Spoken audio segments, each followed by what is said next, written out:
നമസ്കാരം. ഓസ്ട്രേലിയയിൽ interest rate ഈ മാസം കൂടി. ഇനി വരുന്ന മാസങ്ങളിൽ ഇൻട്രസ്റ്റ് റേറ്റ് കൂടില്ലേ, തങ്ങളുടെ റീപേയ്മെൻറ്റിന് ബാധിക്കില്ലേ എന്ന ആശങ്കയിലാണ് പലരും. എന്തുകൊണ്ടാണ് ഇൻട്രസ്റ്റ് റേറ്റ് കൂടുന്നത്? ഇവിടെ വില്ലനായിട്ട് വരുന്നത് ഇൻഫ്ലേഷൻ റേറ്റാണ്. റിസർവ് ബാങ്ക് ആഗ്രഹിക്കുന്നത് 2 മുതൽ 3% ഇൻഫ്ലേഷൻ റേറ്റ് നിലനിർത്തുക എന്നുള്ളതാണ്. എന്നാൽ നവംബറിൽ 3.4% ഇൻഫ്ലേഷൻ റേറ്റ് ഫെബ്രുവരി ആയപ്പോഴേക്കും 3.8%.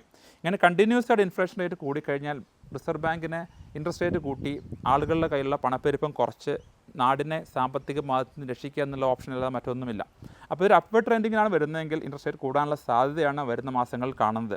നിങ്ങളുടെ റീപേയ്മെൻറ്റിനെ കുറിച്ച് ആശങ്കപ്പെടുന്നുണ്ടെങ്കിൽ ബാങ്കിൻ്റെ ലെൻഡിങ് സ്പെഷ്യലിസ്റ്റോ അല്ലെങ്കിൽ മോർഗേജ് ബ്രോക്കറോട് സമീപിച്ച് അറ്റ്ലീസ്റ്റ് ഒരു മാസമെങ്കിലും ഒരു വർഷത്തേക്കെങ്കിലും ഇത് ഇൻട്രസ്റ്റ് റേറ്റ് ഫിക്സ് ചെയ്യാനുള്ള ഓപ്ഷൻ നോക്കുക. അല്ലെങ്കിൽ അടുത്ത മാസം മാർക്കറ്റ് വാച്ച് ചെയ്യുക. ട്രെൻഡിങ് അപ്വേർഡ് ആണെങ്കിൽ അതനുസരിച്ചുള്ള കാര്യങ്ങൾ തീരുമാനിക്കുക. എന്തൊക്കെയാണെങ്കിലും അടുത്ത മാസം ആകുമ്പോഴേക്കും ഇൻഫ്ലേഷൻ റേറ്റ് കൺട്രോൾ ആകുമെന്നും റിസർവ് ബാങ്കിന് ഇൻട്രസ്റ്റ് റേറ്റ് കൂടേണ്ട ഒരു ആവശ്യമുണ്ടാകില്ല എന്ന് നമുക്ക് പ്രതീക്ഷിക്കാം.